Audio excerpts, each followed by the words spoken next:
Okay guys, welcome back to the channel. Haven't done a vid for a while and I was thinking I should update you on what's happened with the plant. We've had a bit of a disaster actually guys. Behind me was where the secondary digester sat, and I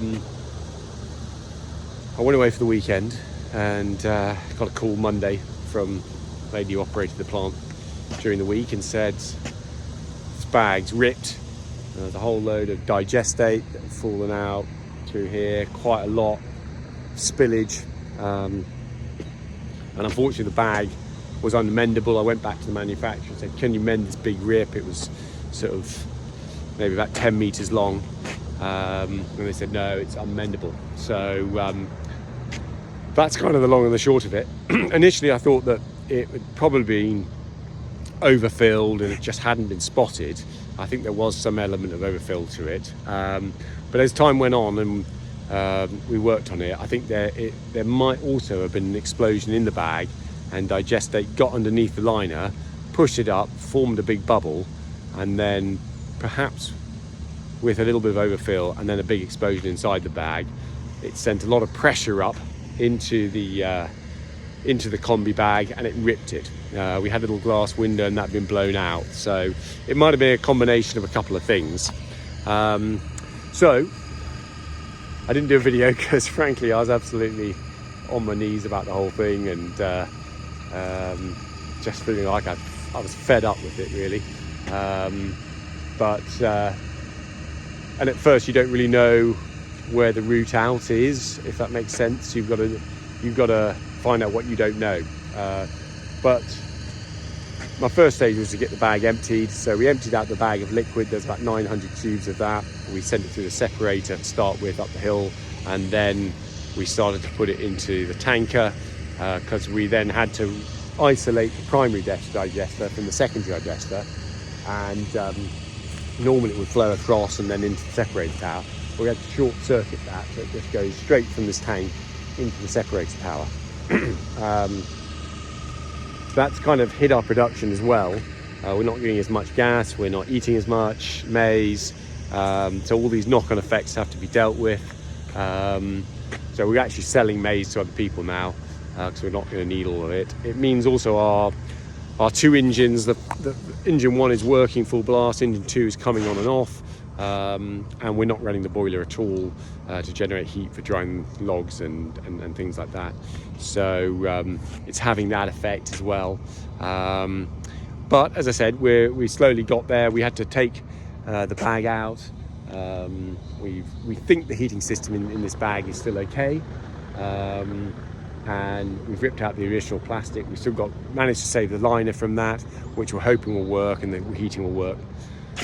We've dug a trench all around the outside, and we're going to pour some concrete in there. So we're then going to attach another bag over the top, bolt it down, and fingers crossed and praying that that is going to do our job for us. So that's where we are. I'll go and just show you some of the bits that are sitting there, and hopefully later on this week we can get the concrete poured. So that's the bottom of the bag now, 3 or 4 meters down.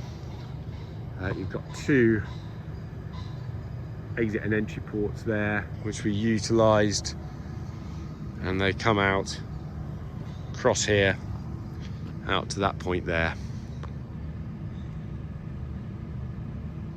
We've also got, don't know whether you can see this, over there is all the remains of the bag that we've ripped out, and this is where the old stirrer sat, and there was another one over there. That's another stirrer point there, and that's the old heating system, which we're hoping still operates. So kind of fingers crossed when we pour this concrete and get our new bag across that this will work. Anyway, I'll show you the video of what we've been doing to take this out. I didn't manage to capture all the bits and pieces, but hopefully it gives you an idea of what's involved when one of these things goes wrong.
That's the other stirrer coming out. Both have now come out of our bag.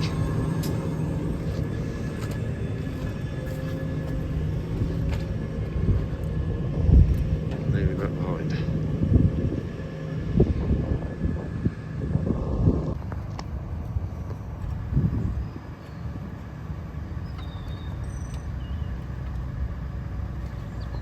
If he's undoing the bolts.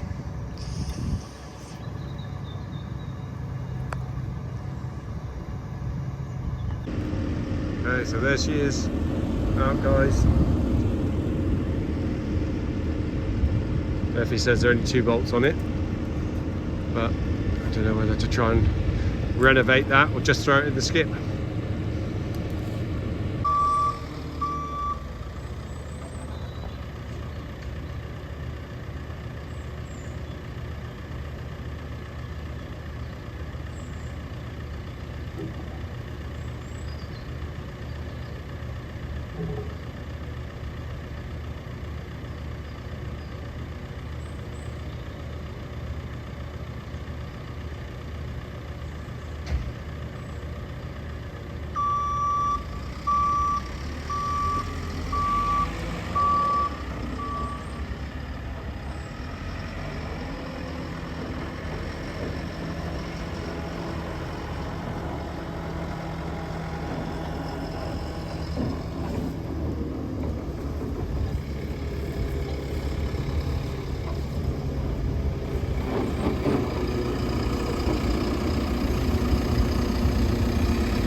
Okay, whoa, whoa, whoa. I'll get down.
Okay, so there are all the steel chairs put in all the way around. We've kept the old heating coils which go down into the bag there.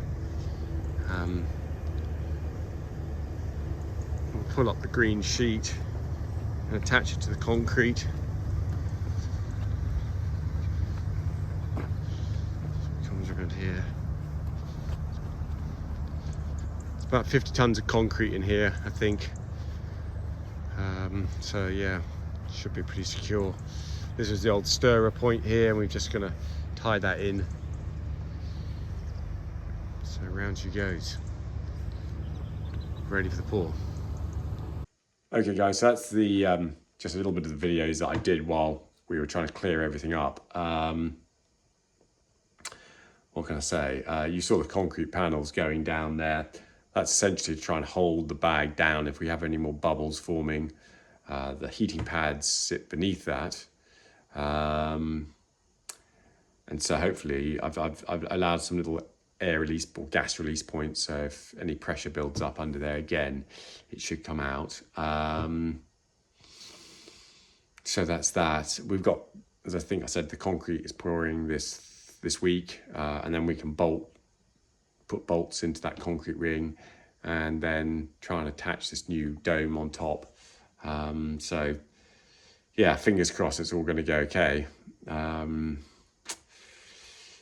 You just don't know really. I'm sort of flying in the dark a little bit here as to whether we get this one back operational or not. In essence, it's not complicated, but some of these things, you know, can be quite tricky just to finally put these things in.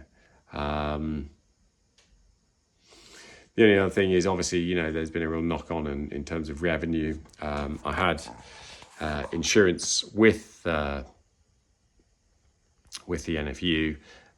They have been good, but what they're basically saying is that this is, if it was an explosion, the cover that I had was for a fire explosion, not a gas explosion. So they've been very good, and they're trying to find a way to pay out. But it is always the case with insurance. You know, you've got to have all the perils covered, and sometimes you don't know what those perils are. So it's a bit of a case like if you crash your tractor, you'll be covered, but if the tractor blows up through bad workmanship, it isn't covered. So it's a little bit like that. But you know, fingers crossed, we'll maybe be able to get something sorted out with them. So anyway, hope you enjoyed that, and keep liking and doing all the rest, and we'll see you on the next vid.